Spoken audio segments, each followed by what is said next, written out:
Imagínese esto. El mundo está mirando las cámaras, están rodando, y de repente llega un severo aviso del gobierno. Todas las operaciones deben detenerse inmediatamente. En un instante, estalla el caos en la explotación minera de Tony Beach.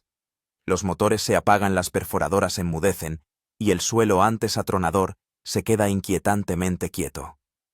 Los trabajadores se quedan inmóviles. Los camiones se paran y todas las caras reflejan la misma pregunta.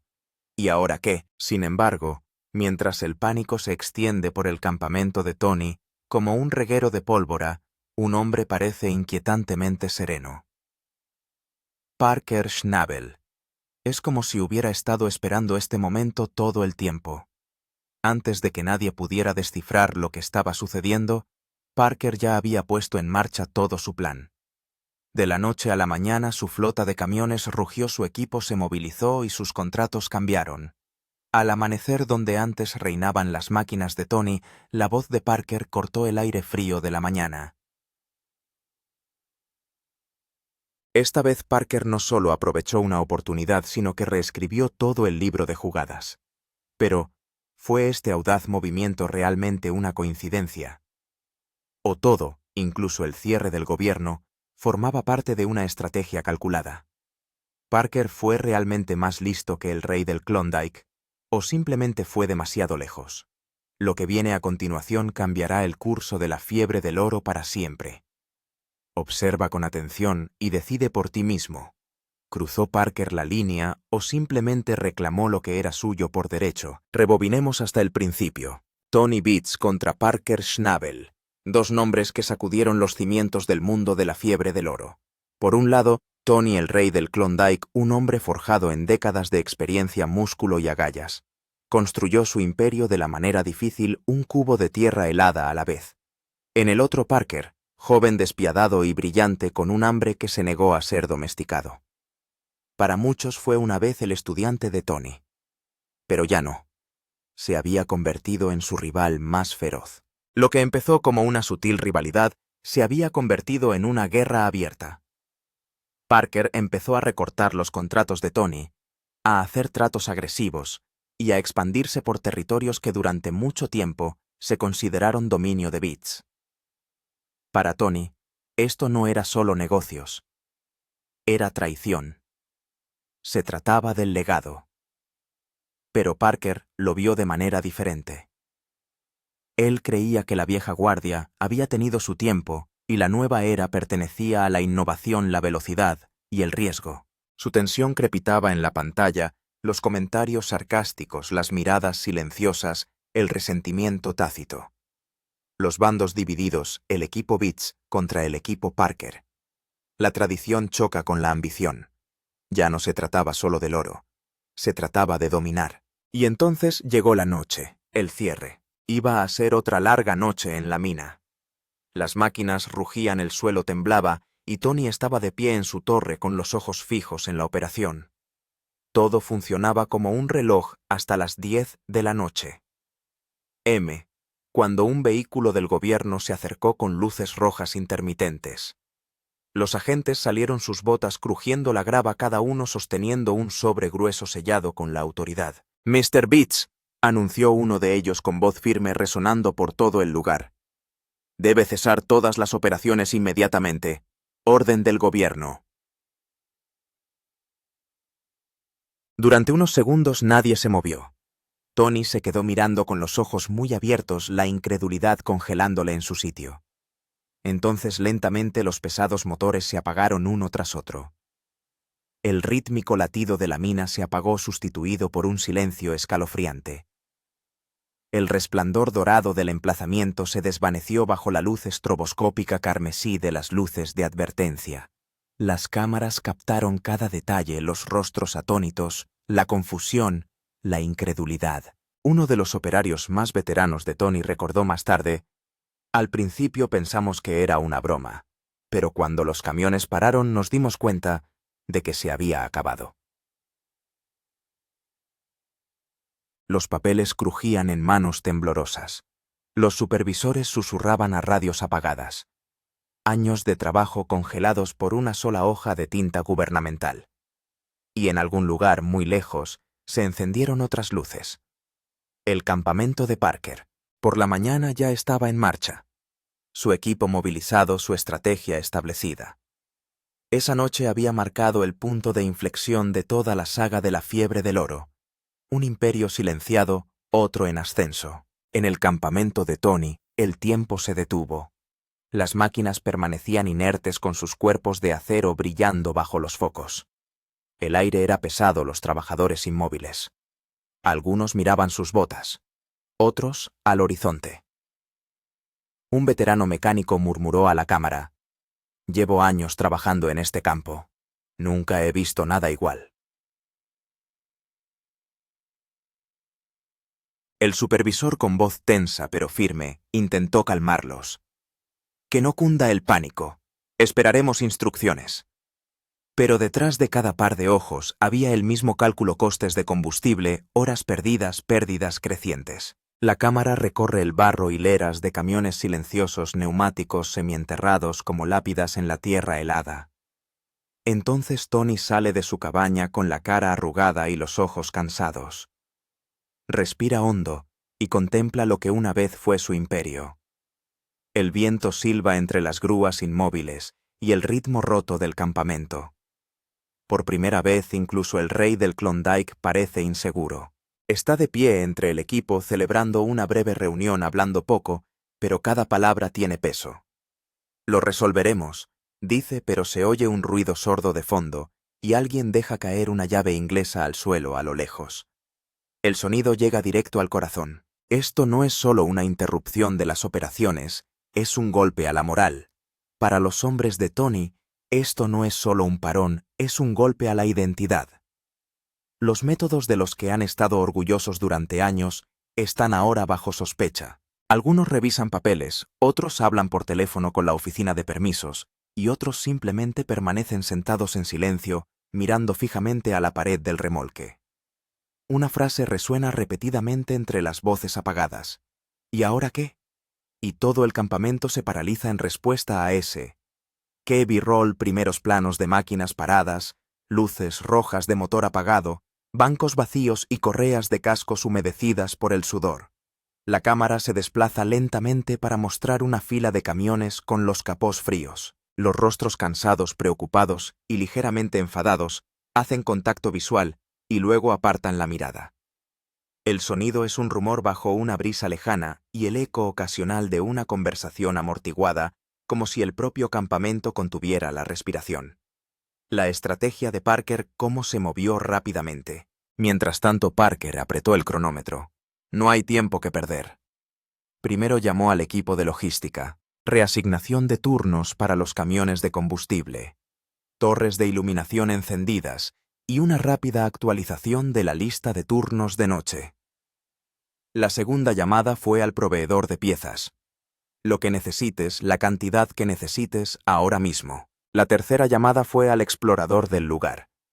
Envíen pins GPS, despejen la entrada y preparen una carretera de reserva. Cuando los camiones partieron, la radio se convirtió en una ráfaga de órdenes cortas. Convoy. 2-4, espere para cruzar. Entendido.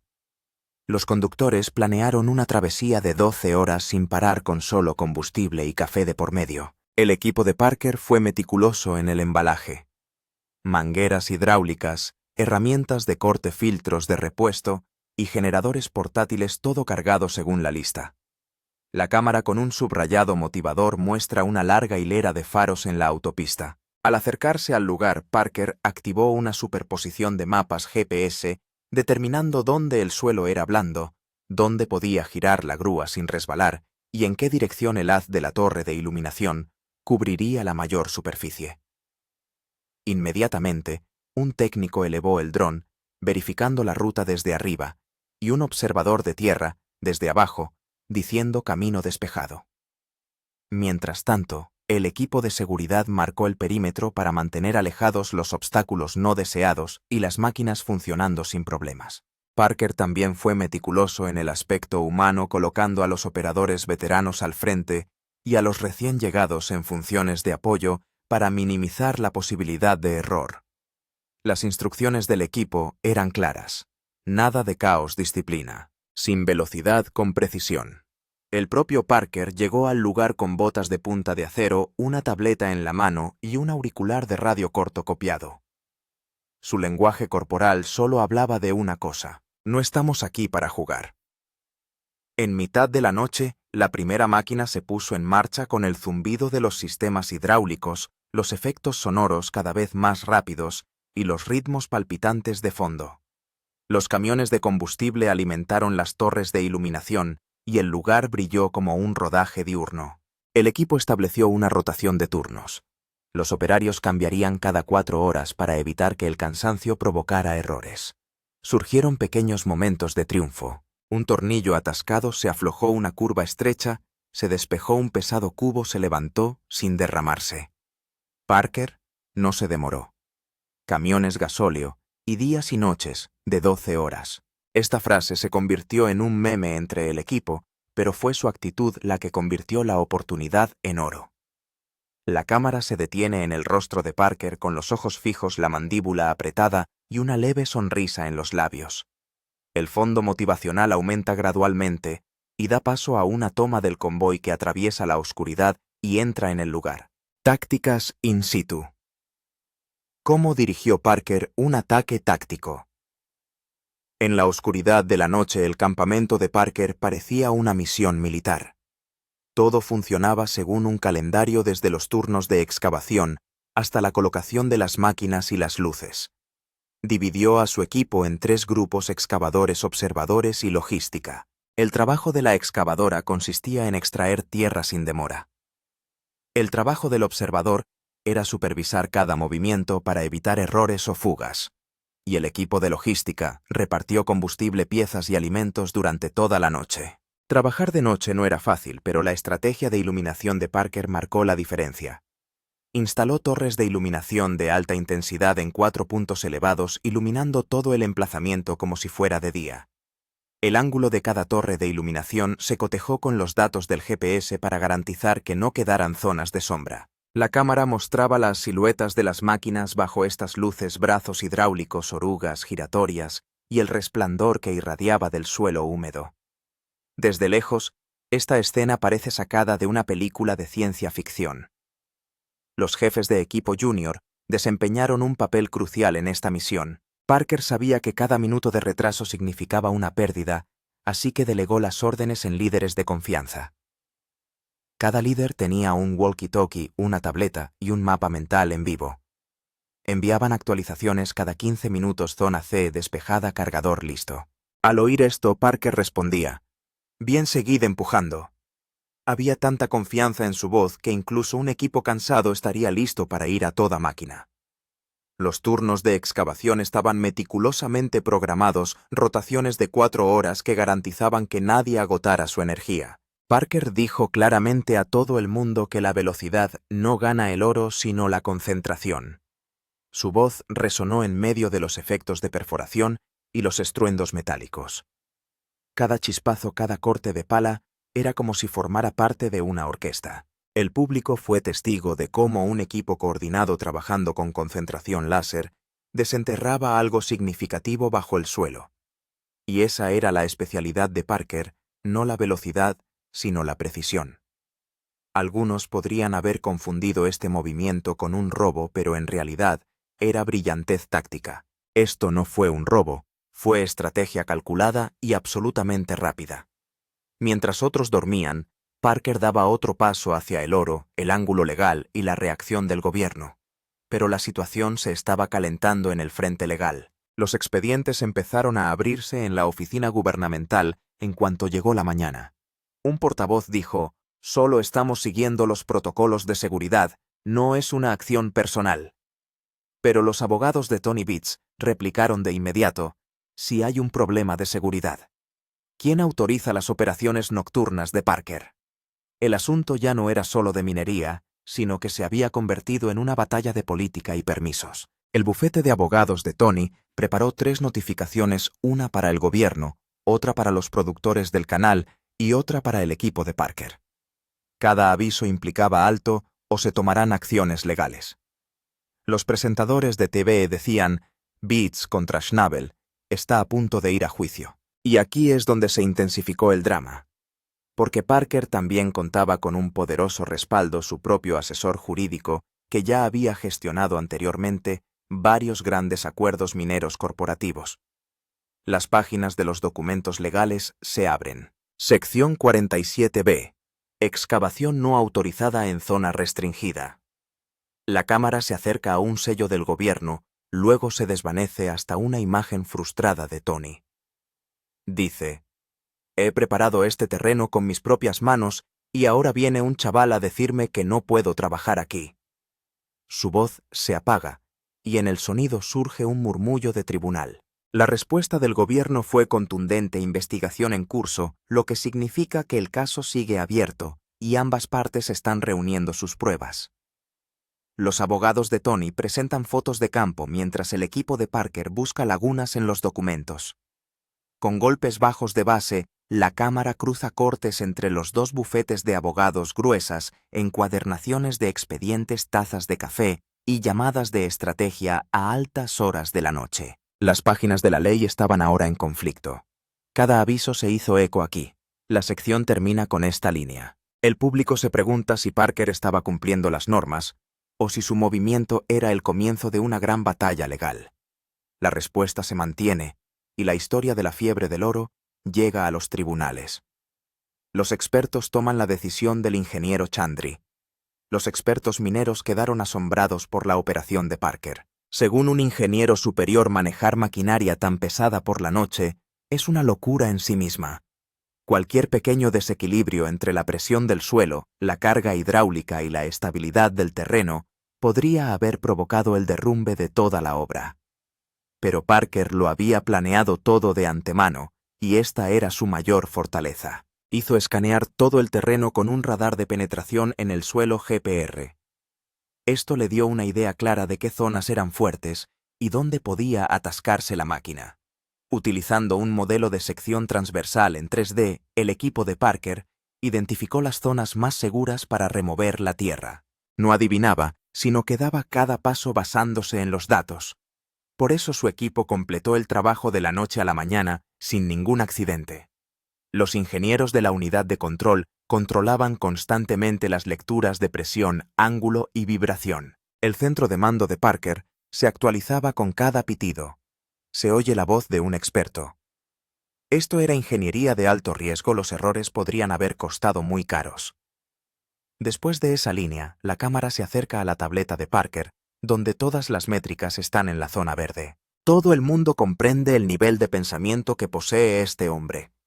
Mientras otros mineros trabajan en la oscuridad utilizando conjeturas, Parker extraía el oro utilizando pura ciencia.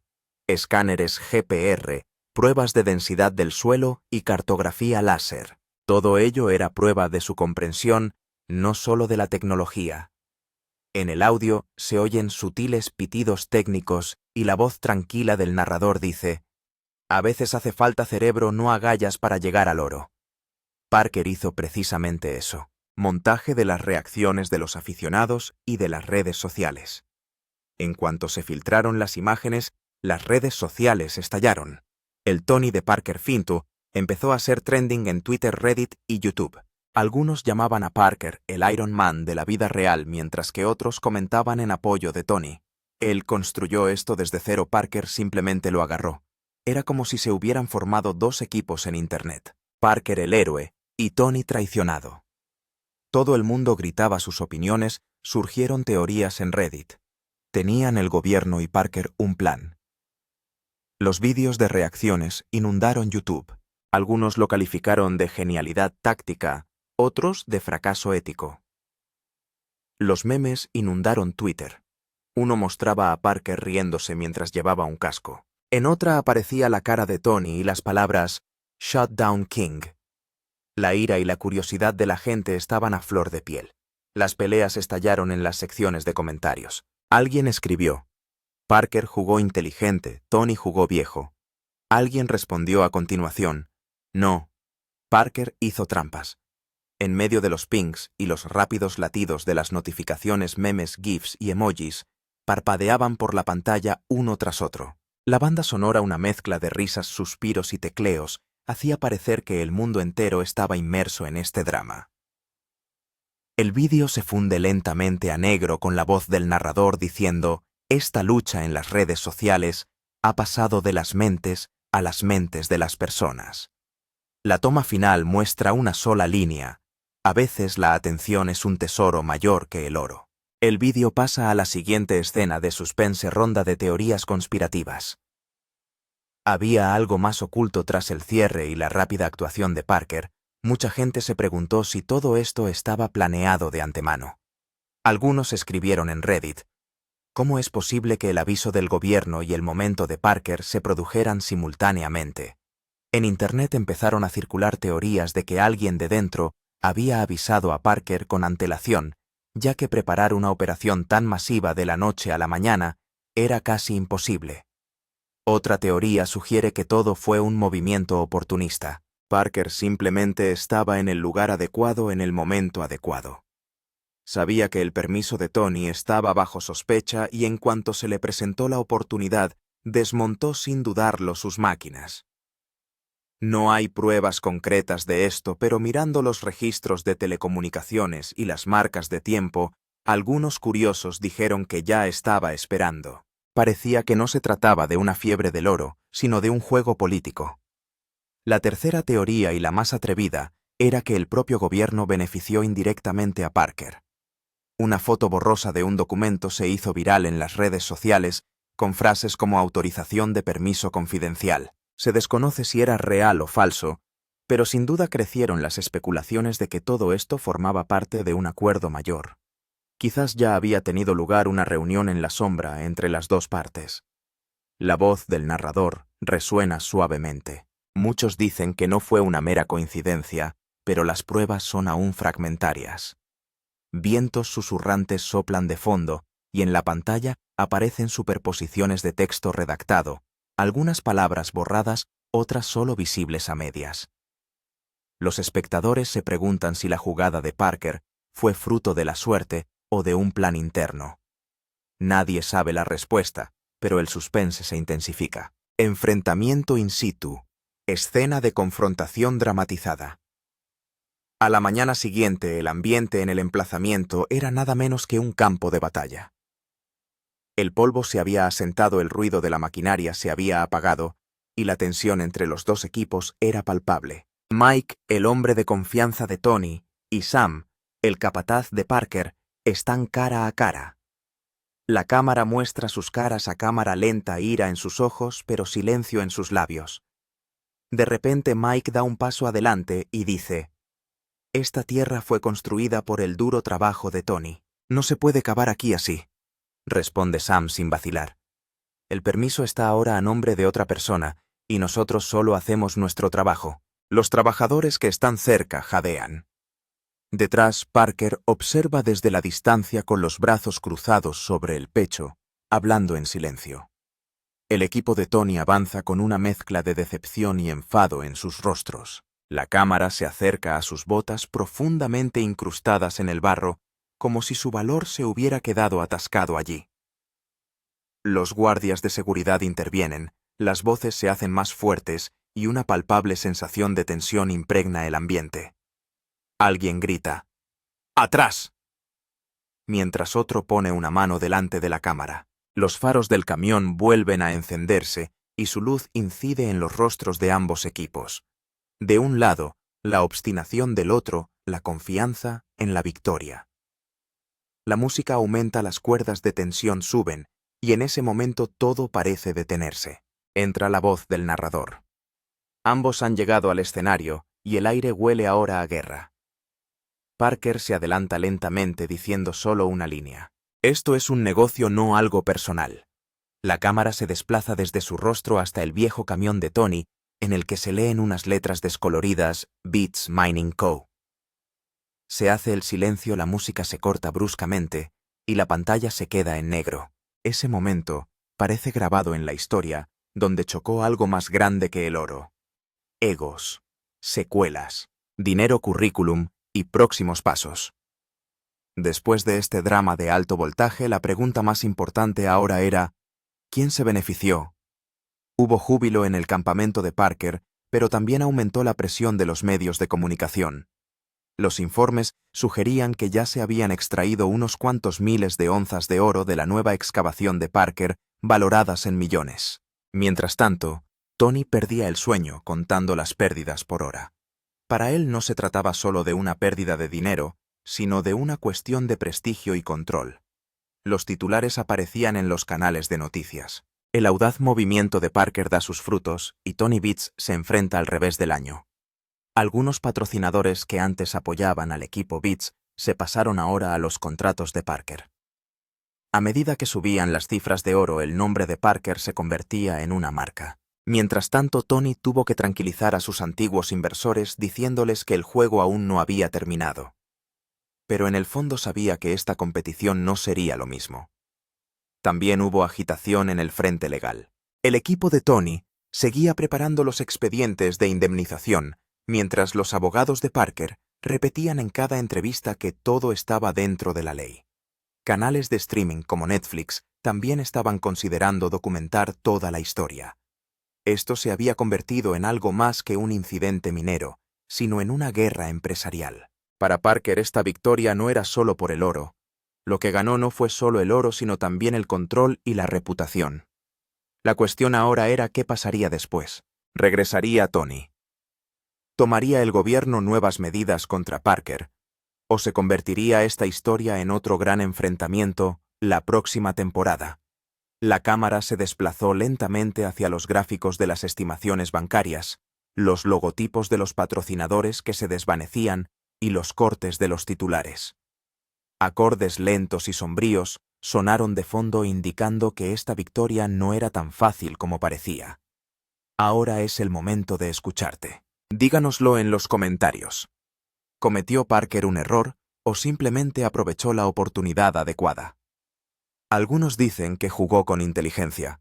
Otros creen que simplemente se aprovechó de su duro trabajo. ¿De qué equipo eres? ¿Del equipo Parker o del equipo Tony? Queremos saber tu opinión, porque esta historia está ahora en manos de los fans. En la pantalla aparece una pequeña encuesta. ¿A quién apoyas? Abajo hay dos botones, Parker y Tony. Los comentarios más destacados se desplazan uno a uno. Algunos escribieron: Parker jugó inteligentemente. Otro escribió: Tony merece justicia. Mientras tanto, dice el narrador: cuéntanos a continuación. ¿Cometió Parker un error o simplemente aprovechó la oportunidad? Comenta. Se oyen unos suaves efectos de sonido pop y en la pantalla aparecen lentamente unos emojis con forma de corazón. La narración dice con una ligera calidez: si crees que esta ha sido la mayor batalla de la fiebre del oro, dale a me gusta, compártela y no olvides suscribirte porque la próxima vez la historia irá más allá. La cámara se desvanece y el último fotograma muestra una sola línea. La guerra por el oro acaba de comenzar. Cuando la situación se calmó y el polvo se asentó, quedó claro que no se trataba solo de una batalla entre dos mineros.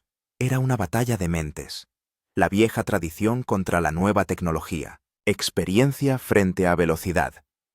La reputación que Tony Beats se había labrado a lo largo de los años se vio de repente en entredicho. Mientras tanto, Parker Schnabel demostró que en el mundo actual no solo importa el trabajo duro, sino también la comprensión y la sincronización. Ambos hicieron lo que consideraron correcto, pero el resultado se decantó a favor de Parker. Legalmente, Parker no rompió ninguna regla importante, pero la cuestión de la moralidad permanece. Los partidarios de Tony siguen diciendo que esta victoria fue una cuestión de estrategia, no de suerte, mientras que los seguidores de Parker lo consideran el comienzo de una nueva era en la que triunfan las mentes y no el oro. La cámara muestra los rostros de ambos a cámara lenta, uno con la cabeza alta a pesar de la derrota, el otro con expresión seria a pesar de la victoria. Este enfrentamiento se ha convertido en un símbolo no de un individuo, sino de toda la fiebre del oro. La voz del narrador resuena suavemente. En realidad, esto no es solo una batalla. Es un atisbo de un mundo cambiante. Se desvanecen imágenes en B-roll de maquinaria antigua, carteles del gobierno y un dron de Parker sobrevolando la obra.